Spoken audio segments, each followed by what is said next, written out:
Apakah perbezaan plan A dan plan B? Secara umumnya, plan A dan plan B tidak banyak perbezaan. Ia masih memberi keuntungan kepada ahli. Antara perbezaan yang terdapat di antara plan A dan plan B ialah: yang pertama, belian awal pada plan A minimum hanya satu barang, iaitu nilai terkecil RM25. Manakala plan B, satu set barangan bayu asli bernilai RM60. Yang kedua, peratus komisionnya adalah berbeza, iaitu plan A bermula daripada 5%, manakala plan B bermula dari 2.5% pada level pertama. Yang ketiga, kadar komisen Whirlpool plan A bermula dari RM20 sen, disusun secara metrik gandaan 3 sehingga 7 level. Manakala plan B, komisen Whirlpoolnya bermula daripada RM1.50, disusun secara metrik gandaan 2 sehingga 9 level. Sekiranya saya membeli barang di plan A, adakah saya juga mendapat komisen di plan B?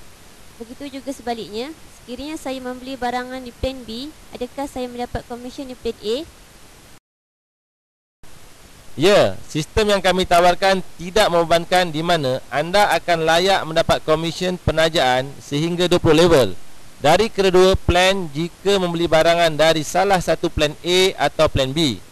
Sebagai contoh, sekiranya anda membeli RM60 di plan B dan RM50 di plan A, sebenarnya anda telah layak mendapat komisen penajaan sehingga 20 level di plan A dan plan B, kerana jumlah belian anda telah melebihi RM100. Oleh itu, setiap ahli dinasihatkan supaya sentiasa menyemak komisen di plan A dan plan B di internet atau secara SMS pada setiap penghujung bulan supaya tidak ada komisen yang tertinggal. Perlu diingat, sistem komputer akan hanya mengira komisen anda yang terkini apabila anda menekan button semak komisen di plan A untuk jumlah komisen plan A sahaja, dan button semak komisen plan B untuk jumlah komisen plan B sahaja.